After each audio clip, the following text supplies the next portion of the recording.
আমাদের এই এলাকায় এত সুন্দর সুন্দর আম গাছ, প্রতিটা জায়গায় এত ভালো আম, আর প্রতিটা রকম আম এখানে, হিমসাগর থেকে, ল্যাংড়া থেকে, ফজলি থেকে সব রকম আম এখানে হয়। আর এইখানকার আম সারা পৃথিবীতে এটা রপ্তানি করা হয়। যারা যারা এখানকার আম খেয়েছে তারাই বলতে পারবে।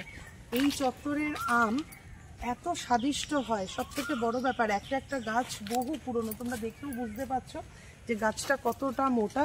প্রতিটা জায়গার একটা আলাদা রকম সৌন্দর্য আছে, আলাদা রকম বিশেষত্ব আছে। আর আমাদের এখানকার যে জায়গার বিশেষত্ব, সেটা প্রথম আকর্ষণ হচ্ছে সুন্দর সুন্দর আম। এখানকার হিমসাগর আমের মতন স্বাদ পৃথিবীর কোথাও আছে বলে আমার মনে হয়। সবাই কাশ্মীর গিয়ে কাশ্মীরে আপেলের সাথে ছবি তোলে, সিমলায় গিয়ে সিমলার আপেলের সাথে ছবি তোলে, আর দার্জিলিং গিয়ে কমলালেবু, এটুকু তো হবে। এখনো কোকিল ডাকছে, যখনই বাগানে যাই তখনই কোকিলের ডাকের সাথে প্রকৃতির যে মেলবন্ধন, সত্যি আমার তো ভীষণ প্রিয়। আমাদের বাড়িতে যখন কেউ বেড়াতে আসে, তাদের নিয়ে আমি কিন্তু কোনো অট্টালিকায় ঘোরাতে পারি না, তবে তাদের নিয়ে মন প্রাণ ভরে এই প্রকৃতির মধ্যে ঘোরাতে নিয়ে আসি। কনকনে শীত হোক কিংবা গ্রীষ্মের দাবদাহ, সমস্ত ওয়েদার আমাদের এখানে ভীষণ ভালোভাবে উপভোগ করতে পারি। তার কারণ হচ্ছে এখানে প্রকৃতি কোনো রকম কার্পণ্যতা করেনি, সবুজে সবুজ চতুর্দিক। আর এখন তোমাদের যেখানে নিয়ে যাচ্ছি, চলো এই জায়গাটা দেখে তোমাদের মনটা কতটা খুশি হয়ে যাবে। প্রচুর বাংলা সিনেমার, তারপরে প্রচুর বাংলা সিরিয়ালের এখানে শুটিং হয়েছে। আমাদের এখানকার যে পরিবেশটা, যদি কেউ বিকেলবেলায় ঘুরতে আসে তাহলে বুঝতে পারবে। দেখো এখানে পুকুরটা একটু দেখাতে বলবো, একটু কাছে এসে পুকুরটা দেখাতে। আর এই পুকুরটার চতুর্দিকে যে আম গাছ, পুরো গোল করে পুকুরটা চারিদিকে আম গাছ।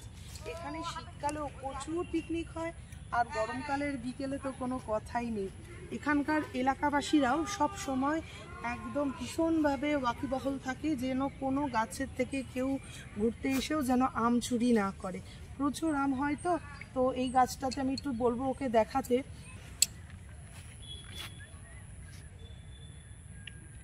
প্রতিটা গাছে সত্যি করে বলো তো কিরকম লাগছে জায়গাটা?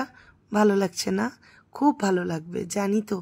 এই যে দেখো একটা বক উড়ে যাচ্ছে জলের উপর থেকে, আর ওর ছায়াটাও যখন জলের মধ্যে পড়ছে, কি ভালো লাগছে। টুকটুক করে মাছ ধরছে আর নিচ্ছে। দুটো শালিক পাখি এখানে ঘুরঘুর করছিল, সেটাও তুললাম। সকালে বিকেলে শালিক পাখি নাকি দেখা ভালো। এত সুন্দর পরিবেশে শুধু পাখিরা থাকবে কেন, মানুষরাও ছুটে ছুটে আসে দেখার জন্য। তবে রাত্রিবেলা কিন্তু একদমই জায়গাটা নিরিবিলি হয়ে যায়।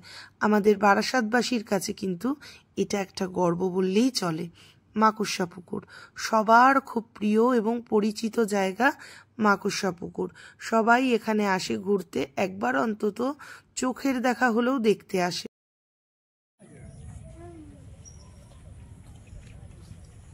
গাছটা এত সুন্দরভাবে রয়েছে, যদি একটু ছোট বয়স হতো অবশ্যই এটায় বসে দোল খেতাম। আমার বাচ্চারা আসলেও খুব মজা পেত, যে এইখানে একবার ওঠার প্রয়াস করতোই করতো। বন্ধুরা কি বড় গাছ, একদম নিচু, আর দেখো জল আর গাছ দুটো একসাথেই হয়ে গেছে। এখানে রাত্রিবেলার পরিবেশটা বুঝতে পারছো কতটা ভয়ানক হতে পারে। আর এইখানে কত সাপ থাকতে পারে, প্রচুর জায়গায় জায়গায় সাপের খোলস দেখতে পাচ্ছি। এই সরু পথ ধরে আমরা এসেছিলাম, আর এই পথ ধরেই আমরা এখন ফিরে যাচ্ছি।